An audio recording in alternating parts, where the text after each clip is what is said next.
हमारा बेबी जो आ रहा है इनके, वो हमें खुशी मनाने दे। हमारा मतलब इसमें भी लत्तू का कोई योगदान नहीं।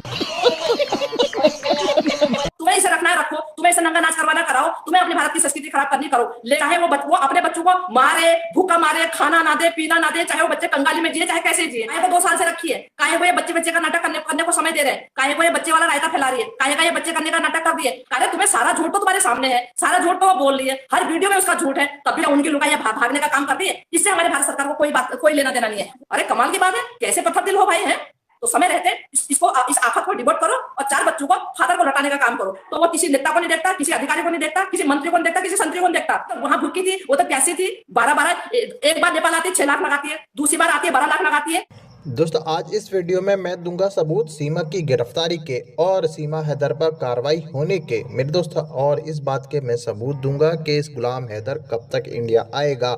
इसलिए ये वीडियो अभी बीच में छोड़कर मत जाना, क्योंकि दोस्तों आपको आज बहुत बड़ी खबर मिलने वाली है सीमा हैदर केस के बारे में। जी हाँ दोस्तों, जैसे कि आप सबको ये बात अच्छे से पता है कि मोमिन सर सीमा हैदर को जेल भेजेंगे और वो कोर्ट के अंदर कार्रवाई कर रहे हैं। लेकिन अब जो खबर निकल कर आई है वो ये है कि गुलाम हैदर को वीजा मिल चुका है और गुलाम हैदर इंडिया भी आ रहा है। जी हाँ दोस्तों, जैसे ही गुलाम हैदर इंडिया आएगा उसको का बच्चे दिलाए जाएंगे, उससे बच्चे की बात कराई जाएगी और गुलाम हैदर अपने बच्चों को लेकर पाकिस्तान जाएगा। मोमिन मलिक सर ने ये अपनी लाइव में बता दिया था। लेकिन दोस्तों आज जो मैं आपको सबूत दिखाऊंगा वो इस वीडियो के अंदर है, जो मैं आपको दिखाने जा रहा हूँ सीमा हैदर की गिरफ्तारी को लेकर। क्योंकि दोस्तों आपको तो पता ही होगा कि गुलाम हैदर के पास कई सारे सबूत हैं इस सीमा भगोड़ी के खिलाफ। जैसे ही वो सबूत कोर्ट के अंदर जाएंगे, सीमा की गिरफ्तारी के ऑर्डर हो जाएंगे कोर्ट की तरफ से दोस्तों, और चार्जशीट भी इसकी कोर्ट के अंदर आएगी। मेरे दोस्तों अभी मैं आपको जो वीडियो दिखाने जा रहा हूँ उस वीडियो में आपको सीमा भगोड़ी के केस के बारे में पूरी जानकारी मिलेगी। मगर दोस्तों ये वीडियो दिखाने से पहले मेरी आपसे गुजारिश है, आज का मेरा ये वीडियो पूरा एंड तक जरूर देखना। देखिए बिल्कुल ऐसा है ना। देखिए ये महिला कितना भी झूठ बोले, कितना भी फरेब करे, जिस देश में आ रही है उस देश का कायदा कानून क्या कहता है, अपनी जांच परख करके इस महिला को डिपोर्ट करो या जेल भेजो। काहे को 2 साल से रखी है, काहे को ये बच्चे का नाटक करने को समय दे रहे हैं, काहे को ये बच्चे वाला रायता फैला रही है, काहे का ये बच्चे करने का नाटक कर दिए, काहे को इतना टाइम दिया जा रहा है, क्यों इतना टाइम दिया जा रहा है फालतू का, क्यों ये फालतू की नौटंकी करने के लिए इसको छोड़ा जा रहा है, क्या मतलब बनता है। भारत देश की संस्कृति खराब कर दी है, नंगा नाच कर दी है, मतलब ये लगा लो पिक्चर में भी इतनी गंदगी नहीं दिखती जितनी गंदगी इसने कर दी है। क्यों नहीं रोका जा रहा है। पहले तो मैं ये कहूंगी किस अधिकार से उस नेत्रपाल के परिवार में छोड़ रखा है, क्या अधिकार है भाई। बेल के टाइम में इसने लिखा कि मेरा फ्रेंड था, मैं मिलने आई, फिर दूसरी स्टेटमेंट इसकी आती है कि मैं पढ़ी लिखी कम थी, मैं पढ़ी लिखी कम होने की वजह से गलती से बॉर्डर क्रॉस कर गई। अरे तुम्हें सारा झूठ तो तुम्हारे सामने है, सारा झूठ तो वो बोल रही है, हर वीडियो में उसका झूठ है, तब भी तुम उसको प्रोटोकॉल दे रहे हो, क्या मतलब बनता भाई। हम तो देखिए हम वो देश की आपस में बनती नहीं बनती हमें मालूम नहीं, लेकिन एक लाचार बेबस पिता परेशान है अपने बच्चों के लिए। वो बिल्कुल तुम्हारा कोई अधिकार नहीं है। जांच लिया, परख लिया, उन 4 बच्चों की जिंदगी का सवाल है, उन बच्चों का वजूद वही है जहां के वो नागरिक है। क्योंकि कल के दिन पढ़ेंगे लिखेंगे, कोई विभागों में तैनात होंगे, कुछ भी होगा वो वही होगा जहां के वो नागरिक है, जहां की उनको नागरिकता मिलेगी। क्यों उनका बच्चों का जिंदगी जो है अधर में लटक रखी है, क्यों अधर में लटका रखी है। क्या वो रात दिनों बच्चे क्या लोकेशन देख रहे हैं, क्या वो बच्चों का आगे माहौल पैदा हो रहा है, क्या वो बच्चे जैसे देख रहे हैं ऐसे करेंगे नहीं। ऐसे जैसे बच्चों को दिखाया जाता है, जैसे बच्चे जिस हिसाब से जो भी सीन देखेंगे वही तो उनके दिमाग में जाएगा। क्योंकि बच्चे अभी नाजुक है, बच्चे कच्ची लकड़ी के समान होते हैं, जिस तरह से उनको मोड़ो वो उसी आकार में मुड़ जाते हैं। तो क्यों नहीं समझा जा रहा, क्यों इस बात को नहीं वो तुम्हें इसे रखना है रखो, तुम्हें इसे नंगा नाच करवाना कराओ, तुम्हें अपनी भारत की संस्कृति खराब करनी करो। लेकिन 4 बच्चों पे एक जिम्मेवार फादर के अलावा किसी का भी अधिकार नहीं है, किसी का भी, ना उसके ताऊ का अधिकार है बच्चे का, ना दादा का है, ना कुछ है। फादर ओनली ऑन फादर, क्योंकि मदर और फादर दोनों जो होते हैं बच्चे के गार्जियन होते हैं। मदर बिल्कुल कैरेक्टर लेस है, मदर का बैकग्राउंड खराब है, मदर की जो है पूरी उसकी बोलेंगे कि उसकी जिंदगी खत्म है गंदगी में जो है। तो अब बच्चों की कस्टडी कानूनी रूप से विश्व का कोई भी कानून जो है इन 4 बच्चों को उस फादर से कोई भी अलग नहीं कर सकता। अधिकार देता है कानून से इस बात का जो है, और इस माँ से अधिकार छीनता है। इस ऐसी माँ से इन बच्चों का अधिकार निरस्त होता है, सिरे से निरस्त होता है, और उस फादर के पास पूर्ण रूप से बच्चों का अधिकार जाता है। क्योंकि ये दुनिया देख चुकी इस महिला की गंदगी को, ठीक है नहीं। बगैर तुम पति के से तलाक लिए हुए चोरी से दूसरे देश में एंटर करती हो, पहला इलीगल काम तो यह है। दूसरा बिना उस पति से तुम तलाक लिए दूसरे इलीगल तरीके से इस पति का हाथ पकड़ती हो, तो तुम उस बच्चों का अधिकार सिरे से निरस्त होता है। इस महिला से जो है किसी भी तरह से सुई की नोक के बराबर भी अधिकार नहीं है इस महिला पे बच्चों का जो है। तो सरकार को, हमारी भारत सरकार को समय गवाते हुए, बिना समय गवाते हुए, बच्चों की जिंदगी के बारे में सोचते हुए 4 बच्चों को उस फादर के हैंडओवर करना चाहिए। चाहे वो अपने बच्चों को मारे, भूखा मारे, खाना ना दे, पीना ना दे, चाहे वो बच्चे कंगाली में जिए, चाहे कैसे जिए, लेकिन अधिकार उन फादर पे जाएगा। वो फादर की अपनी मर्जी है, वो फादर की अपनी हैसियत है। उन बच्चों को कैसे रखे, वो बच्चों को कैसे रखता है, उन फादर की जिम्मेदारी, तुम्हारी जिम्मेदारी नहीं है। तुम्हारा अधिकार नहीं है सोचने का, तुम्हारा कोई वो नहीं बनता इसमें राइट सोचने का, ठीक है। वो चाहे 24 घंटे में एक बार रोटी दे, चाहे एक कपड़े में जिंदा रखे, लेकिन अधिकार जाता है फादर पे, न कि तुम्हारे पे, ठीक है नहीं। और दूसरी बात क्या है, जो इंसान अपने बच्चों को अच्छी लाइफ देने के लिए कि अच्छा कुछ पहनाऊं, अच्छा कुछ खिलाऊं, अच्छे इनका कैरियर बनाऊं, करने के लिए अपने देश, अपने सुख सुविधाएं छोड़ के दूसरे की गुलामी करने के लिए, दूसरे की नौकरी करने के लिए उतना समुद्र पार जो जाता है, 7 समुद्र पार कमाने के लिए बच्चों की, तो क्या वो किस हिसाब से वो गुनहगार है वो फादर जो है। मैं ये कह रही हूँ कि दुनिया का हर मर्द जाता है अपने बच्चों को, हर फादर जाता है अपने बच्चों को, अपनी फैमिली को अच्छी लाइफ देने के लिए। आर्मी में जो लोग होते हैं वो 4-4, 5-5 साल में घर लौटते हैं, भारत में भी 4-4, 5-5 साल हो जाते हैं। क्या उनकी लुगाइयां भागने का काम करती है? इससे हमारे भारत सरकार को कोई लेना देना नहीं है। वो फादर 4 साल से घर में नहीं आया या 5 साल से नहीं आया, वो फादर इसको मारता था, पीटता था या कुछ भी करता था, इससे हमारी सरकार को कोई लेना देना नहीं है। हमारे वो इसका जाति मामला है, वो पर्सनल मामला है, डिवोर्स हुआ नहीं हुआ ना, सॉरी क्या तलाक हुआ नहीं हुआ, इस चीज से भी कोई लेना देना नहीं है, क्योंकि ये हमारे देश का मामला नहीं है, ये मामला अदर कंट्री का है। और किसी भी जाति, किसी की व्यक्तिगत लाइफ में कुछ भी हो रहा हो, इससे भी हमारी सरकार को मतलब नहीं है। हमारी सरकार को तो यह मतलब है, जो महिला आ रखी है उसकी जांच करो, कोई गलत इरादे से तो नहीं आई है। अगर पता लगे कि गलत इरादे से नहीं आई है तो इलीगल एंट्री में डिवोर्स बनता है। अगर वैसे तो जेल होनी चाहिए, लेकिन महिला को देखते हुए, 4 बच्चों को देखते हुए अगर तुम जेल नहीं करते हो, कोई बात नहीं, ठीक है, भारत देश में दया मिल जाती है, ऐसा नहीं है, महिलाओं पर दया किया जाता है, तो डिवोर्स का बनता है। तो समय रहते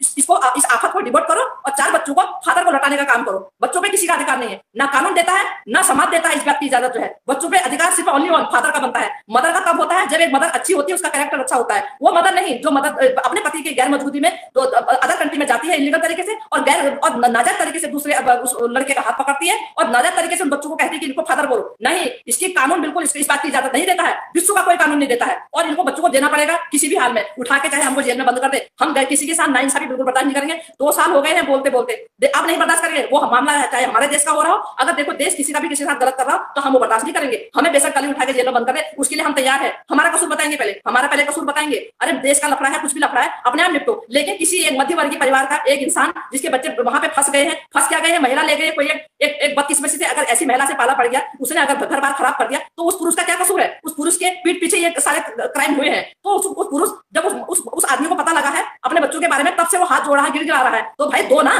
किस बात से क्या मतलब बनता है? दूसरे के बच्चों को किसी गैर घर में रखे हुए हैं, वो गैर मर्द जो है उनको घुमाने का काम कर रहा है, गैर मर्द जो है अपनी मर्जी चला रहा है बच्चों पे जो है, क्या अधिकार, क्या मतलब बनता है? जिसका अधिकार है, जिसका लीगल अधिकार है, उस बात से उन बच्चों को अलग रखा जा रहा है? क्योंकि कौन देता है इस चीज की इजाजत? क्या है ये? मतलब ऊपर वाले से डरो थोड़ा, ऊपर वाले का खौफ करो थोड़ा।